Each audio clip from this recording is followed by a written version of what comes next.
શું ખરેખર આપણા ભારત દેશ પર કોઈ સંકટ આવવાનો છે અને કેમ નરેન્દ્ર મોદીજીએ આવું કહ્યું છે કે બને એટલું સોનું ઓછું ખરીદો અને વિદેશનું ટૂર પણ ઓછું રાખો?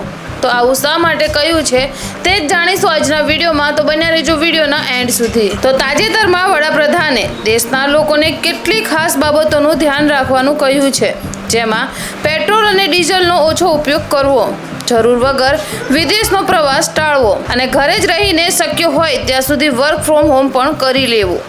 અને એટલું જ નહીં, સૌથી વધુ ચર્ચામાં આવતી વાત બિનજરૂરિયાત સોનાની ખરીદી થોડા સમય માટે ઓછી કરી દેવી। તો હવે ઘણા લોકોના મનમાં સવાલ એ પણ આવતો હશે કે સોનું ના ખરીદવાથી ભારત દેશને શું બેનિફિટ થશે? તો તમારી જાણકારી માટે બતાવી દઉં કે ભારત દુનિયાના સૌથી મોટા ગોલ્ડ ઇમ્પોર્ટ કરનાર દેશોમાંથી એક છે, એટલે કે આપણે મોટા પ્રમાણમાં સોનું વિદેશથી ખરીદીએ છીએ અને જ્યારે દેશ વધારે આયાત કરે છે ત્યારે ડોલરમાં વધુ પૈસા બહાર પણ જાય છે। તો હાલમાં દુનિયાભરમાં ચાલી રહેલા તણાવ અને વધતી મોંઘવારીને કારણે તેલ અને અન્ય વસ્તુઓમાં મોંઘવારી વધી રહી છે।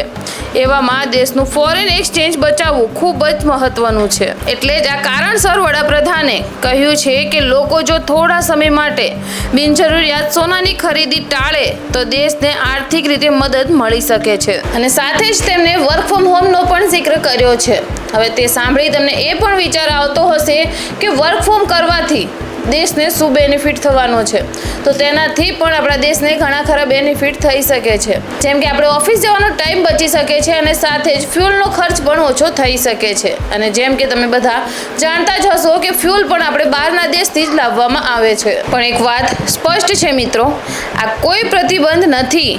લોકોને માત્ર દેશની આર્થિક સ્થિતિને ધ્યાનમાં રાખવાની સલાહ આપવામાં આવી છે। તો મિત્રો, હવે તમારું આ મુદ્દા પર શું કહેવું છે? શું ખરેખર આપણે ઘરેથી વર્ક ફ્રોમ હોમ કરવું જોઈએ અને સોનાની ખરીદી ઓછી કરવી કે પછી નહીં? તમારું શું માનવું છે? કમેન્ટ બોક્સમાં જરૂરથી બતાવજો।